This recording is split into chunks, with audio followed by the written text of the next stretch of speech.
What makes Indian chapati so special?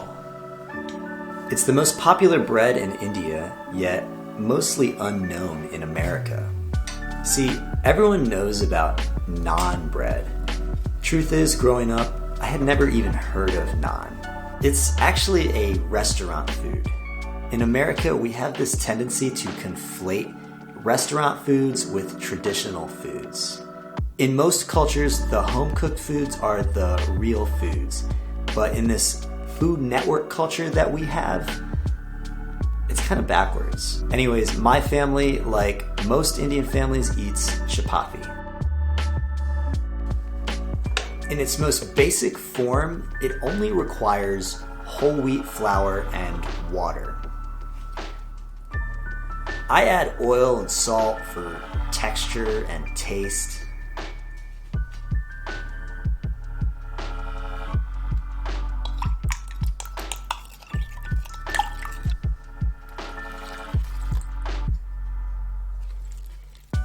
A quick mix, a good knead, and a 10-minute rest, and that's all there is to the dough.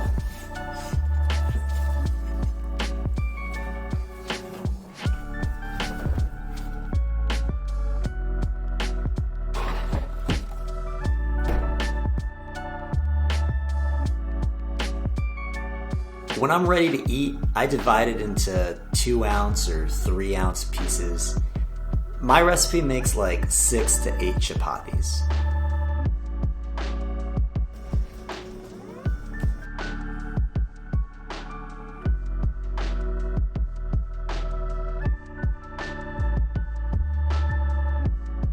Now when I roll, I always start with pressure at the center, and I never roll past the edge. I give it a quarter turn and roll again. I keep going until just before the dough gets translucent. I'm sure some aunties out there are cringing watching my technique, but it gets the job done. Now some of you may be saying, hey Kieran, this is just a tortilla with whole wheat flour and rolled a little thicker.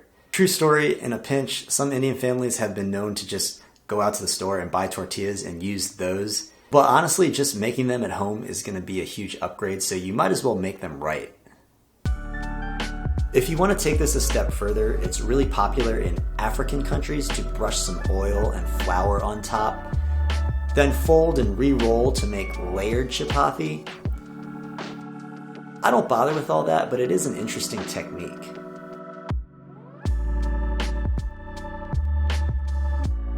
Now, over medium heat, cook the first side until small bubbles form.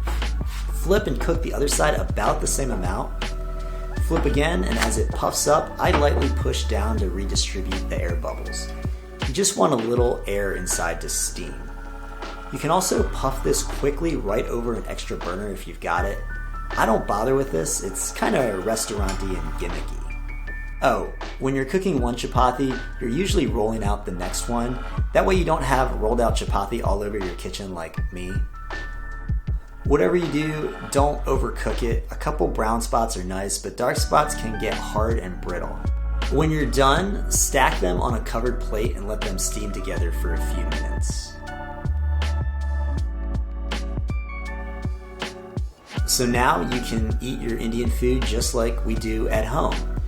Today I'm going to serve this with some keema, but this works great with any curry, especially vegetarian curries. Oh, and these store pretty well in a plastic bag, and you can reheat them just like a tortilla. By the way, I just got 250 subscribers. I am super excited about this. Every subscriber counts, so if you haven't subscribed yet, please do. I'm hungry. I'm going to go eat. I'll see you later.